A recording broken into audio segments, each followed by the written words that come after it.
गांव की ज़मीन विजिट के दौरान इस लड़के ने मुझे कहा, चलो मैं तुमको अमलदास की बोटी तोड़ के दिखाता हूं। और ये कह के वो दरख्त पर चढ़ गया और बड़ी ही फुर्ती से वो अमलदास की बूटी तोड़ कर ले आया। मैं आपको दिखाता हूं कि अमलदास की बूटी कैसी होती है और किस काम की आती है। और ये बड़ी ही तेज़ी से बच्चा गया और वहाँ से तोड़कर अभी आपके सामने लेकर आया है और अभी मुझे दिखाएगा और मुझसे पूछेगा कि ये बूटी कैसी लगी तुम्हें। मैं आपको ये बूटी दिखाने वाला हूँ। इसने मुझे ये बूटी दिखाई और बूटी दिखाकर इसने मुझे कहा कि अमलदास की बूटी है जिसे लोग बहुत शौक से इस्तेमाल करते हैं। ख़ास तौर पर शीर ख्वार जो बच्चे होते हैं उनके लिए अमलदास की बूटी इस्तेमाल की जाती है।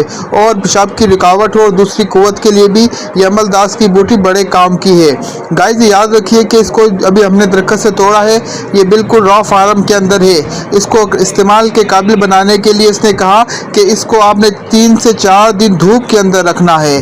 धूप के अंदर आप जितना रखेंगे उससे उसका ये जो रंग आपको हरा हरा सा नज़र आ रहा है, ये रंग बिल्कुल काला हो जाएगा।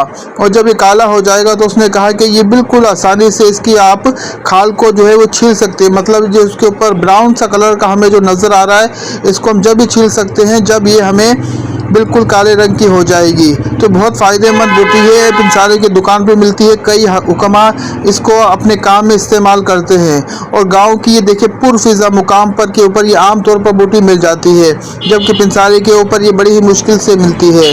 ये देखें आप खूबसूरत गांव का नज़ारा कितना प्यारा लग रहा है। यहाँ पर बंदा घूमने आए तो इस तरह लगता है कि शहर की फ़िज़ाओं से दूर सुकून का माहौल यहाँ पे होता है और ऐसा लगता है कि यहाँ से जाया ही नहीं जाए।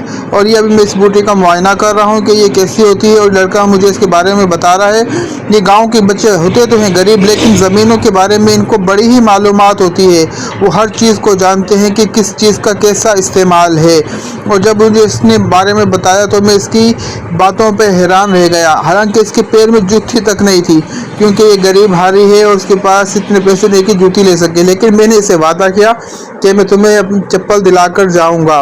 और मैंने इसे जब ये गांव आएगा, क्योंकि इनका गांव जो है वो शहर से दूर है तो यहाँ से आना मुमकिन नहीं, लेकिन अगली दफ़ा जब भी आया मैंने इसे वादा किया है।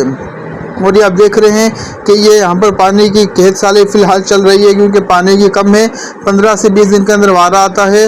और ये खजूर का दरख्त इसके साथ नज़र आ रहा है। ये खजूर का दरख्त है जिसके ऊपर अभी हल्के हल्के भूरे निकलने लगे हैं। मतलब ये जो है खजूर की फसल तैयार होने में अभी वक्त लगेगा। ये खजूर का फसल काफ़ी टाइम के बाद तैयार होती है, ये तो आप सबको पता है। और ये देखिए कितने हरे भरे दरख्त हमें नज़र आ रहे हैं। गाँव की फ़िज़ा वाकई ही काबिल दीद है। बनता यहाँ पर आता है तो जाने का मन ही नहीं करता, वाक की वाक हो जाती है।